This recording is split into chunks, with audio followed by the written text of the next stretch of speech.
The live TV, सच सबसे आगे। नमस्कार, मैं हूं रंजीत झा और आप देख रहे हैं द लाइव टीवी। हरियाणा के नूह में भड़के हिंसा की लपट गुरुग्राम और पलवल तक भी पहुंच गई। अब ऐसे मामले में जब पुलिस कार्रवाई कर रही है तो जानकारी मिली 45 एफआईआर दर्ज किए गए हैं और इसमें एक भी बजरंग दल के कार्यकर्ता का इसमें नाम नहीं है या वीएचपी का भी कोई नाम नहीं है। वीएचपी मतलब विश्व हिंदू परिषद। अब लोग सवाल खड़े करने लगे हैं कि यह हिंसा क्या एक तरफा थी? क्या इसमें हिंदू संगठनों ने कोई भी बवाल नहीं काटा था? कोई भी उत्पात, किसी भी तरीके की कोई साजिश नहीं रची गई थी? इस एफआईआर में अगर हिंदू संगठनों का, खास करके बजरंग दल या वीएचपी का नाम नहीं होना क्या कहलाता है? इसको लेकर एक ट्वीट अपने स्क्रीन पर देखिए। इस संबंध में खबर भी छपी है, वो भी हम आपको बताएंगे। प्रभाकर कुमार मिश्रा पत्रकार हैं, इन्होंने ट्वीट किया है, हमारे सहयोगी विमल कौशिक बता रहे हैं कि नूह हिंसा मामले में अभी तक कुल 45 एफआईआर दर्ज हुई है। इसमें किसी भी एफआईआर में बजरंग दल या वीएचपी का नाम नहीं है। पुलिस की भूमिका को लेकर तो सवाल उठ ही रहे हैं कि आखिरकार ऐसा हुआ क्या कि हरियाणा में उस दिन इतने पुलिस बल होने के बावजूद भी उस हिंसा को रोकने में नाकाम रही।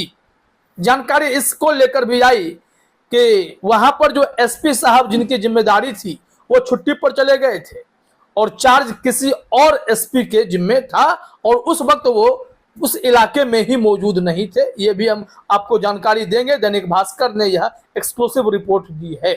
खैर, इस खबर को थोड़ा डिटेल में देखिए कि इसमें बजरंग दल के कार्यकर्ता या वीएचपी के नाम नहीं होने की बात को लेकर एबीपी न्यूज ने भी जानकारी छापी है। एबीपी न्यूज ने अपने हेडलाइन में लिखा है, हरियाणा नूह वायलेंस, नूह हिंसा मामले में 45 एफआईआर दर्ज, अब तक एक में भी वीएचपी और बजरंग दल का नाम नहीं है।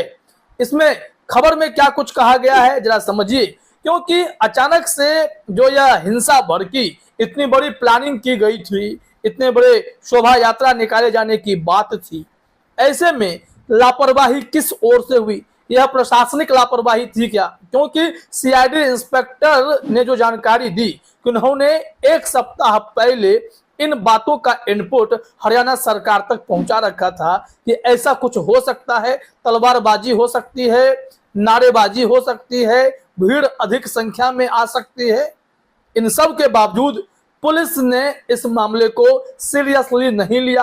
हालांकि नूह सदर के एसएचओ किशन कुमार का कहना है कि हमें कोई चिट्ठी पत्री सीआईडी की भी नहीं मिली और कहीं से इस तरीके का निर्देश नहीं मिला कि हमें कैसे तैयारी करनी है। अगर हमें पता होता कि ऐसी कुछ साजिश हो सकती है तो हमारी तैयारी उस हिसाब से होती। जब यहाँ पर एसपी साहब खुद छुट्टी पर थे तो बाकी एसएचओ साहब ही क्या करेंगे? क्योंकि असली निर्देश देने का काम, पूरे कानून व्यवस्था, प्रशासनिक सिस्टम, सब कुछ देखने की जिम्मेदारी जिन बड़े अफसरों की होगी वो वहां पर सीरियस थे ही नहीं। और सीआईडी के इंस्पेक्टर ने भी कहा कि सीनियर अफसरों ने इसे बहुत ही लाइटली लिया, जबकि मोनू मानेसर, बिट्टू बजरंगी जैसे सामाजिक कार्यकर्ता जो खुद को कहते हैं, जबकि बजरंग दल के ये सब गुंडे हैं और इन गुंडों ने वीडियो बना बनाकर भीड़ इकट्ठा करने का ऐलान किया था। अब देखिए, एबीपी न्यूज ने इसमें लिखा है, नूह हिंसा को लेकर आरोपियों पर कार्रवाई लगातार जारी है, षड्यंत्रकारियों की लगातार पहचान की जा रही है। वहीं 45 लोगों पर एफआईआर दर्ज की गई है, जिसमें विश्व हिंदू परिषद और बजरंग दल का कोई भी कार्यकर्ता शामिल नहीं है। वहीं नूह, गुरुग्राम, फरीदाबाद और पलवल जिले में भी भारी पुलिस फोर्स तैनात किया गया है। हरियाणा पुलिस की 30 और पैरामिलिट्री फोर्स की 20 कंपनियों को सुरक्षा के लिए तैनात किया गया है। आखिर क्या कारण है कि इसमें एक भी संघियों का नाम नहीं है? क्या संघियों को एफआईआर में शामिल ही नहीं करना है? क्या वो लोग पहले से ही पाक साफ होते हैं? फिर चाहे वो मुसलमानों पर हमला करें या फिर गौरक्षा के नाम पर इन सब की पिटाई करते फिरें, मुसलमानों को टारगेट करें, आप देखेंगे कि ये लोग कानून अपने हाथ में लेंगे, लेकिन कानून इन लोगों को शिकंजे में नहीं लेता है। आखिर भाई दिक्कत क्या है? कार्रवाई अगर करनी है पुलिस को तो सबके लिए बराबर होनी चाहिए। हिंसा कभी भी एक तरफ से तो भड़कती नहीं है, इसके पीछे दोनों पक्ष जिम्मेदार होते हैं। और ऐसे में जब कार्रवाई की तलवार लटकती है, एफआईआर दर्ज किए जाते हैं, तो उसमें बजरंग दल और विश्व हिंदू परिषद का नाम गायब क्यों हो जाता है? मनोहर लाल खट्टर ने तो खुले तौर पर यह कह दिया कि हम लोग क्या कर सकते हैं, लगभग 3.25 करोड़ की हमारी आबादी है और ऐसे में जो हमारे पास पुलिस फोर्स है वो उस मामले में मुकाबले में बहुत कम है। इन्होंने शायद 60,000 की बात की थी कि ये लोग सबकी सुरक्षा की गारंटी नहीं ले सकते।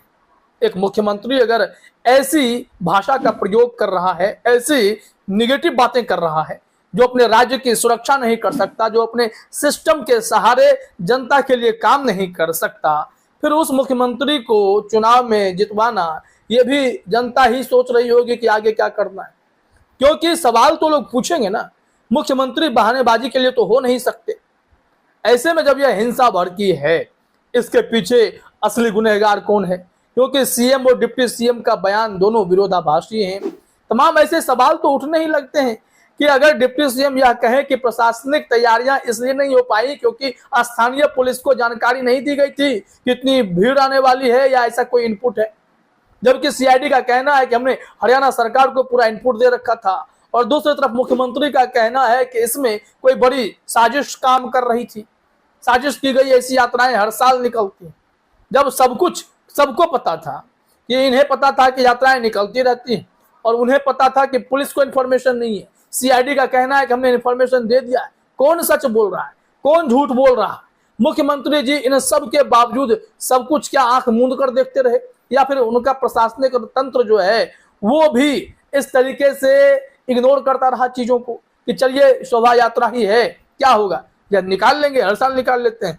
लेकिन कोई साजिश हो तभी तो हमारे लिए इंटेलिजेंस एजेंसियां जो है वो काम करती है, और सीआईडी ने इसमें काम अगर किया है जैसा कि इंस्पेक्टर बता रहे हैं, डिस्ट्रिक्ट इंस्पेक्टर, तो उस हिसाब से कार्रवाई तो होनी चाहिए थी, हुई ही नहीं।